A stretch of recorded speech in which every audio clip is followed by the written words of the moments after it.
할렐루야.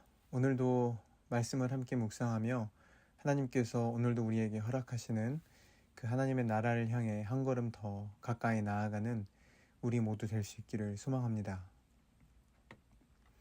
나사렛 교단에 있는 한 목회자 중 한 분은 자신이 출석하는 교회 홈페이지에 모두가 볼 수 있는 이력서를 한 장 첨부해 놓았습니다.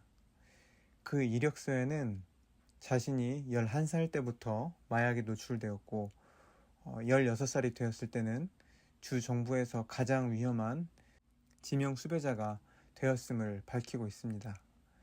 그리고 19살이 되었을 때는 이미 24번이나 체포가 되었었고 FBI는 그가 14개의 가명을 쓰고 있었던 것까지 밝혀냈습니다. 그랬던 그가 2005년 예수님을 만나 19년간의 마약 중독에서 벗어나게 되었고, 그리고 지금은 대학을 졸업한 후에 대학원까지 진학하여서 작년에는 박사학위까지 마치게 되었습니다. 이 목회자가 자신의 이런 부끄러운 과거를 당당하게 드러내놓고 밝힐 수 있는 이유는 기독교라는 공동체가 세상과는 전혀 다른 공동체이기 때문입니다. 세상에서는 자기의 전과 기록을 숨겨야만이 살아남을 수 있는 것이 이 세상입니다. 왜냐하면 자신의 어두운 과거를 드러내면 취업도 어렵게 되고 또한 사람들과의 관계를 시작하는 것조차 하기 어렵게 되는 것이 이 세상의 특징이기 때문입니다. 그런데 신기하게도 교회에서는 자신의 이런 어두운 과거를 당당하게 밝힐 수 있고 또 심지어 그런 사람이 공동체의 리더로까지 설 수 있습니다. 아니 어쩌면 그런 사람이야말로 진정한 리더일 수도 있을 것입니다. 왜냐하면 그리스도인은 자신의 죄를 고백하고 예수님의 이름으로 용서받았음을 믿는 사람이 그리스도인이기 때문입니다.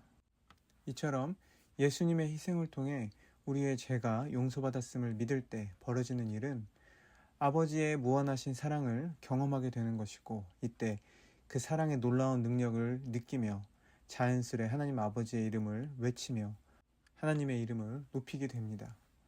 저뿐만 아니라 이 목사님께서 그 어려운 상황들을 이겨내고 대학원에서 박사 공부까지 마치게 되었다고 들었을 때 듣는 사람 모두 저절로 박수가 나오고 하나님을 찬양하게 되었습니다. 그러므로 하나님의 이름이 높임을 받는 곳에는 그만큼 세상이 줄 수 없는 초월적인 사랑의 역사가 일어나고 있는 곳이고, 그리고 그곳은 세상과는 다른 가치관이 다스리는 하나님 나라의 질서가 경험되어지는 곳입니다. 우리는 이런 경험들을 통해서 그리스도 안에서 세상이 줄 수 없는 놀라운 평안을 맛보며 조금씩 하나님 나라의 실제를 느낄 수 있는 감각을 회복해 가게 되는 것 같습니다. 그러므로 하나님의 이름이 높여진다는 것은 결국 우리를 하나님의 나라로 이끄시는 하나님의 전적인 역사이고 은혜임을 생각해 볼 수 있을 것입니다. 이러한 이해를 가지고 오늘 말씀을 함께 읽어보며 하나님의 매정한 음성이 새롭게 들을 수 있기를 소망합니다. 에스겔 36장 16절에서 23절까지의 말씀입니다. 함께 봉독하시겠습니다. 여호와의 말씀이 또 내게 임하여 이르시되, 인자야, 이스라엘 족속이 그들의 고국 땅에 거주할 때에 그들의 행위로 그 땅을 더럽혔나니 나 보기에 그 행위가 월경 중에 있는 여인의 부정함과 같았느니라. 그들이 땅 위에 피를 쏟았으며 그 우상들로 말미암아 자신들을 더럽혔으므로 내가 분노를 그들 위에 쏟아 그들을 그 행위대로 심판하여 각국에 흩으며 여러 나라에 해쳤더니 그들이 이른바 그 여러 나라에서 내 거룩한 이름이 그들로 말미암아 더러워졌나니 그 사람들이 그들을 가리켜 이르기를 이들은 여호와의 백성이라도 여호와의 땅에서 떠난 자라 하였습니다. 그러나 이스라엘 족속이 들어간 그 여러 나라에서 더럽힌 내 거룩한 이름을 내가 아꼈노라. 그러므로 너는 이스라엘 족속에게 이르기를 주 여호와께서 이같이 말씀하시기를 이스라엘 족속아, 내가 이렇게 행함은 너희를 위함이 아니요 너희가 들어간 그 여러 나라에서 더럽힌 나의 거룩한 이름을 위함이라. 내가 여러 나라 가운데서 더럽혀진 이름 곧 너희가 그들 가운데서 더럽힌 나의 큰 이름을 내가 거룩하게 할지라. 내가 그들의 눈 앞에서 너희로 말미암아 나의 거룩함을 나타내리니 내가 여호와인 줄 여러 나라 사람이 알리라. 주 여호와의 말씀이니라. 아멘.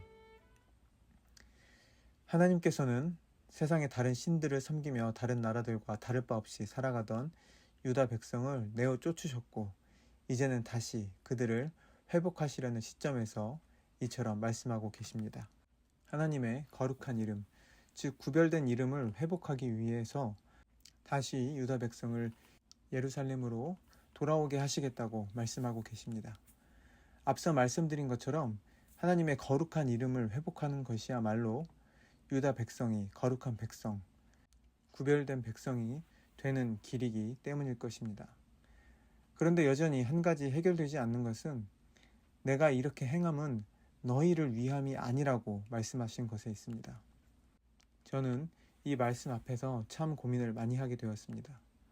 왜 하나님은 이렇게 매정하게 말씀하셨을까? 왜 하나님은 자신이 베푸시는 구원의 손길을 두고 유다 백성들을 위한 것이 아니라고 말씀하셨을까?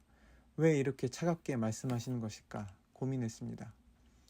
그렇게 고민 끝에 내린 오늘의 결론은 하나님이 냉정하신 것이 아니라 내가 너무 이기적인 것은 아닐까라는 생각이었습니다. 다시 말해서 내가 생각하는 사랑, 하나님의 사랑의 정의가 참 이기적일 수 있겠다라는 생각을 하게 된 것입니다. 사랑이란 것은 우리 스스로의 힘으로 할 수 있는 것이 아닐 것입니다. 하나님께서 먼저 자신의 아들을 버리시기까지 우리를 사랑하셨기에 우리 또한 그 무한한 사랑의 감격에 의해서 하나님을 사랑하게 되었을 것입니다. 또한 이웃을 사랑하게 되었을 것입니다. 이 하나님의 사랑은 애초부터 피조물인 우리를 향한 것이었고, 그 사랑을 받은 우리 또한 타인을 향한 사랑으로 번져나가며 우리가 함께 살아가고 있을 것입니다. 하나님께서 우리를 사랑하셔서 아들을 내어주시는 그 놀라운 이야기를 주셨듯이 우리 또한 다른 사람을 사랑하는 이야기를 하루하루 만들어 나가고 있는 것입니다. 그런데 어느새 자기 자신만을 위해 살아가는 그 세상의 가치에 물들어 하나님이 우리에게 주신 그런 놀라운 모험의 이야기를 잊고 살아가는 우리는 하나님의 사랑이 왜 나를 위한 것이 아닌지에 대해서 불만을 갖게 되는 것 같습니다. 내가 고통에 빠졌을 때 왜 하나님은 나를 도와주시지 않는지, 왜 나를 사랑하시지 않는지 불만을 갖고 절망할 때가 있습니다. 혹은 무작정 하나님을 믿는 믿음으로 내가 어려움에 처해도 그래도 하나님은 날 사랑하신다고 믿음으로써 욥처럼 하나님을 눈으로 볼 수 있게 되는 그 놀라운 모험의 이야기를 그저 믿음이란 이름으로 덮어버리는 것은 아닐까 생각하게 됩니다. 하나님의 사랑은 하나님 자기 자신을 믿고 의지할지 알 수도 없는 우리 인간들을 향해 무작정 자신의 아들을 십자가에 못 박은 무모한 사랑의 모험 이야기였습니다.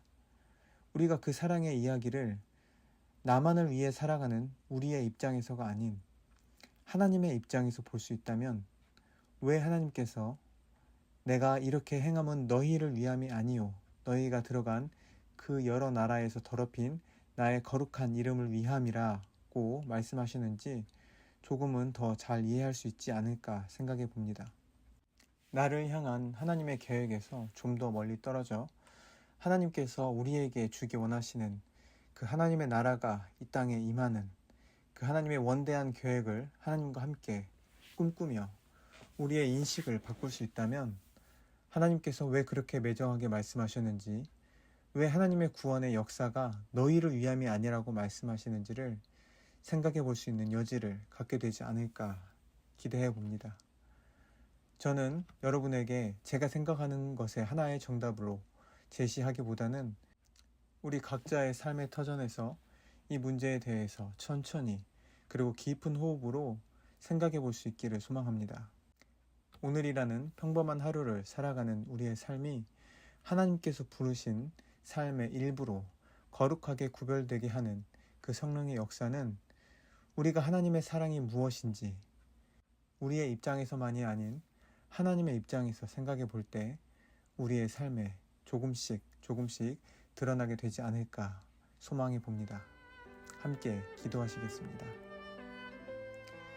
주님, 매일 정답을 요구하는 이 세상 속에 살아가며 피폐해진 우리의 삶 가운데 하나님의 사랑에 무한한 가능성의 풍성함을 베풀어 주시는 그 주님의 사랑을 더 깊이 이해할 수 있기를 소망합니다. 눈앞의 현실에서의 목적만을 향해 달려가는 것에서 돌이켜 하나님께서 꿈꾸는 그 영원한 나라를 함께 꿈꾸며 우리의 오늘 하루가 그 나라의 풍성함과 넉넉함으로 채워지는 하루가 되게 하여 주시옵소서. 오늘도 그렇게 당신의 나라로 우리를 이끌어 가시며 동행해 주시는 신실하신 예수 그리스도의 이름으로 기도드립니다. 아멘.